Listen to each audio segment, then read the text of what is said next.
We talk about trauma-informed education today, and we thought about it and we try to start with a case study. Julia, please report us something about a case. Okay. We want to introduce you a boy who's 6 years old, and he's in the first class of a school, and he had a lot of stress with his teachers because he kept on climbing on the tables and trampling over the notebooks and over the pens and hands and so on. And the teachers tried to stop him with several interventions. They even suspended him from the school for several weeks, but he didn't stop this behavior. And we went to watch him to understand his behavior, and we realized that there were some triggers. And the main trigger was the fact that there were situations in which he didn't know what will happen.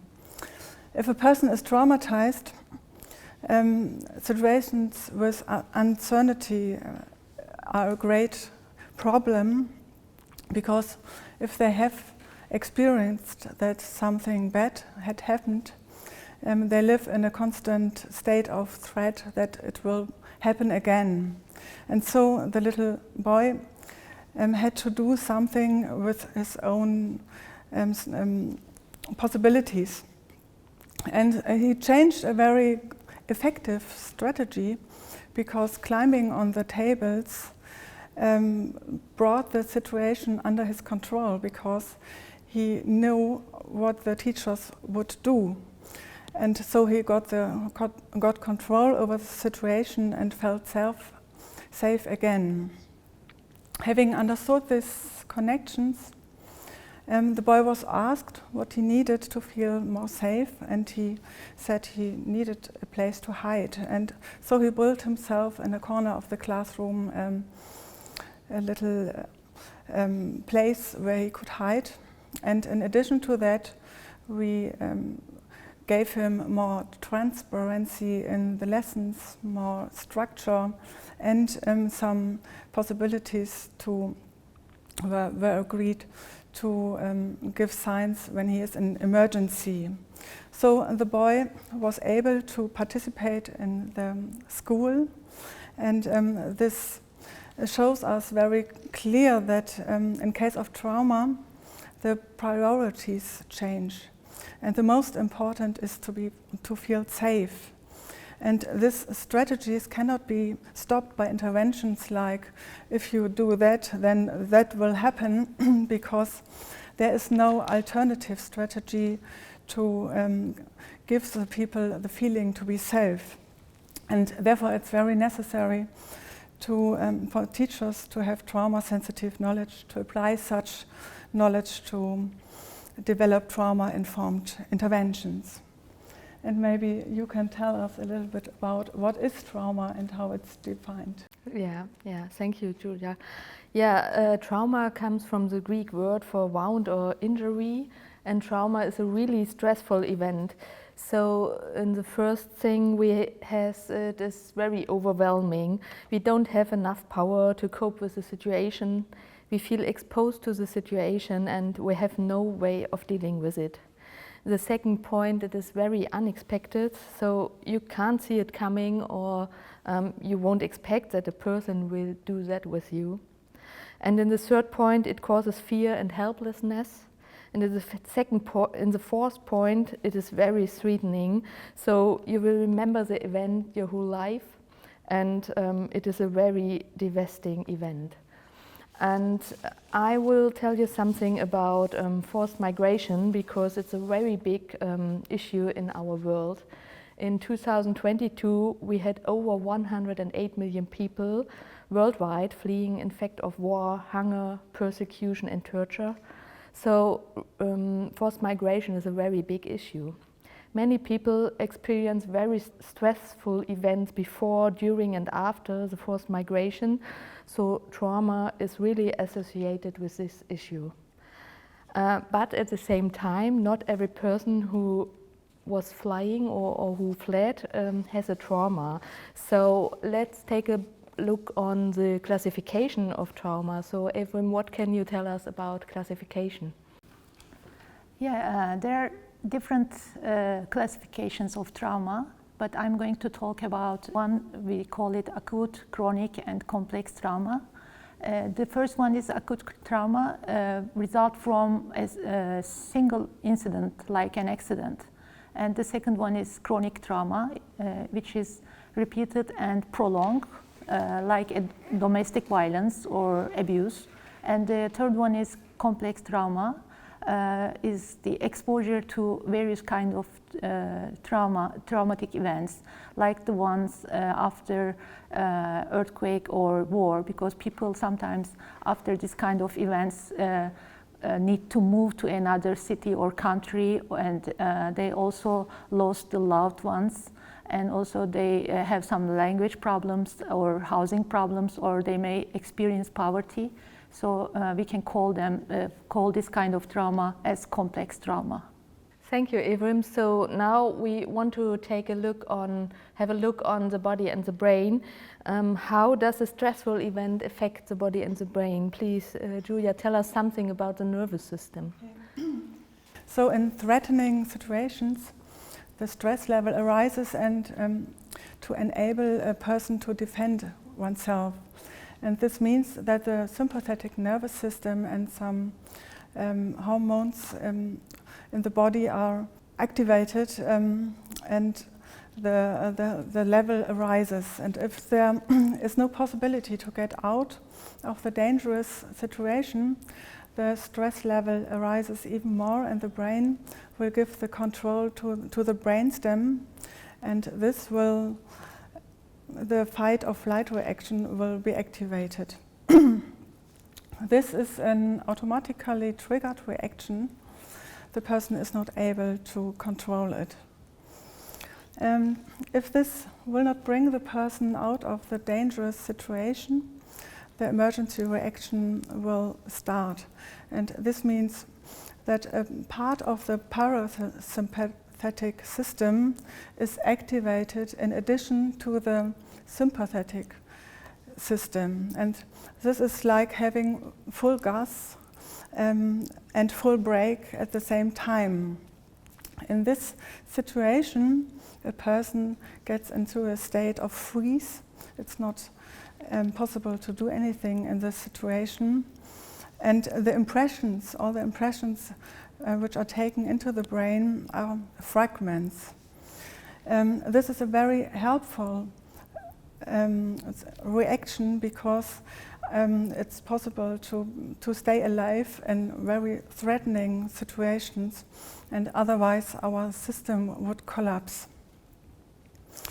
As we heard, trauma means injury, and one part of this injury takes place in the nervous system, and a very important aspect from this injury is that the nervous system loses the ability to regulate the system. It remains either in a very high level or in a very low level, or it switches between the states, and the person is not able to change by purpose between the states, and the emergency actions are released very, very easy. And this is one part, and you will tell us something about the memory. Yeah, I will do. So let me explain some points about the brain. We have the autobiographical memory, and it can be divided in the hot memory and the cold memory. So the cold memory includes knowledge about lifetime periods and specific events, and usually it is remembered as facts. For example, it is June, we are in the workshop for the project All Means All, and we are speaking about trauma. The hot memory includes emotional and sensory memories, for example, how I feel or what are my thoughts. And this is also combined with physiological elements, for example, heart beating, breathing, or sweating. And all the memories, all the hot memories, are building a fear network. So the functioning and even the structure of the brain changes when people experience very life-threatening events. So the stress changes the brain. And when we have a life-threatening event and flight is not possible and fighting is hopeless, the person will freeze. Julia explained us with the nervous system. And then our system gets alerted and the hot and the cold memory lose their interconnectivity. The data about the situation is not very well stored, so the brain gets confused. And what happens then? When the person comes into a situation with similar smells or sounds, the fear network gets activated and the person gets lost in it. We call it flashbacks. The person thinks she or he is again in the war or again in the situation with the torture or in the situation at school where friends bullied she or him. So these are really big changes in the brain, and we now want to take a look on the effects on the mental health and the physical health, and Cindy will report us. Thank you for the opportunity to report on the impacts of trauma on mainly two areas. Of course, there are many areas, but we simplified it to two that are most obvious in a school setting. The physical impact of trauma is that when a child experiences a traumatic experience, it affects their physical development and their participation in physical activities. The stress related to the trauma can impair the development of their immune system and their central nervous system as well. And what happens is that the child goes into isolation, they are not so healthy, they are not so willing to play, and of course for a child or for a young person, it has negative effects. Then secondly, I want to focus on the mental health impact. And a lot of these mental health impacts can manifest in symptoms like difficulties with anger management, depression, emotional distress, and sometimes it can even be more developed issues such as psychotic disorders. And these include hallucinations. The person sees flashbacks, as one of my colleagues already mentioned, flashbacks of the event. They are having an inability to concentrate. They feel continuously sad, etc. And this last set of psychotic disorders we're mentioning here, if the teacher, for example, in a school situation observes this kind of issues that are quite advanced, it is important that they rather refer these issues to a professional, because this is not really within the operational framework of a teacher to handle. Yeah, so thank you, Cindy. And we're talking to teachers in this video, so we want to know what are the effects on children's educational process. Yeah, of course, that is the most obvious effect when a child has experienced trauma. The teacher might see that the ability of the child to learn reduces. And it's not because the child has a learning difficulty or an attention deficit disorder or something like that. It is because their system, the traumatic event, kind of attacks their system and their ability to learn. And that starts from forming relationships, managing their feelings, and of course it leads into emotional and behavioral difficulties. And if these are not managed well, it makes the learning environment very difficult for the child, him or herself, because most likely they get bullied and people are starting to avoid them.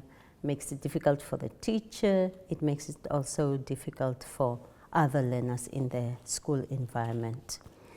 So trauma, it creates that cycle of you have a traumatic event and your mental and physical health is attacked, your behavior changes, And when your behavior changes, most likely it leads to you being bullied and being rejected and receiving negative feedback. And the teacher responds with a punishment, most likely, if they are not sensitive and do not have this awareness of trauma-informed education. They give you a punishment, and what does the punishment do? It just creates a secondary trauma. And that is why we think that when teachers find themselves in this situation, first, teachers need to be aware, of course, of the different backgrounds of their learners, so that they can see that maybe this child is going through a traumatic event. Then they should refrain from blaming or labeling the child. Instead, they should try to work on achievable targets. They should have a conversation with the child to find out what would work, like the case study that Julia gave us in the beginning, where they made an intervention to have someone who has more advanced knowledge come in and listen and observe and develop targets that are achievable for the child. So the importance of trauma-informed education cannot be overemphasized, because this type of awareness helps teachers to reduce that re-traumatization, as we have said in the beginning. And a teacher who has trauma-informed education will also be in a position to advise parents and the child and restore kind of the peaceful environment in the classroom. So it seems to be that it's very important to have a look for schools. So Evelyn, what would you say, why is trauma-informed education really needed at schools? Yeah, actually children around the world experience high rates of trauma, and these are including migration, war, and any other kinds of traumas. And when this happens, schools become critically important, because there are a lot of schools and millions of children are attending to a school. So it's easier for professionals to reach the children through schools. And also schools are very important in community mental health issues. And also schools should meet the emotional and social needs of children in general. And also this leads to general well-being of the society. Mm-hmm. Okay, Julia, you are very often in schools and you talk about trauma and trauma-informed education. Maybe could you explain us what knowledge should teachers have about trauma-informed education? Yes, it's very important for teachers to know what is the definition of trauma, what is trauma and what is not trauma. Then they have to know the symptoms of trauma and how they can distinguish the symptoms from other symptoms and the effects on the behavior, maybe on the body, on the dynamics and relationships, and on the learning process, as we heard. And it's necessary to know how to respond on the needs of traumatized students, and how school can be created as a safe place. Therefore, methods are necessary, methods to regulate the stress level, and how to approach students in crisis situations and stressful situations. And another very important point is to know about the effects of trauma on oneself, because it needs a lot of stress management to cope with these situations of trauma, and this is a point we will to carry on with. Thank you, Julia. So I think the teachers hear a lot of stories from their students, and to hear trauma is very exhausting. So Evelyn, why it is important for teachers to look for their own well-being? Teachers already have a stressful job, and they are quite busy with all the other work. and they are receiving a little or sometimes no support from any other people. So they are at risk for burnout. And usually research says that they don't pay enough attention to their own well-being. So teachers' psychological and physical health is important for themselves and also for the students and for the quality of education. It is just, we can say that it is just like what happens in a flight. Teachers should wear their mask first and then help other students through education and trauma-sensitive education. Okay, so thank you all for having this discussion with me and with each other.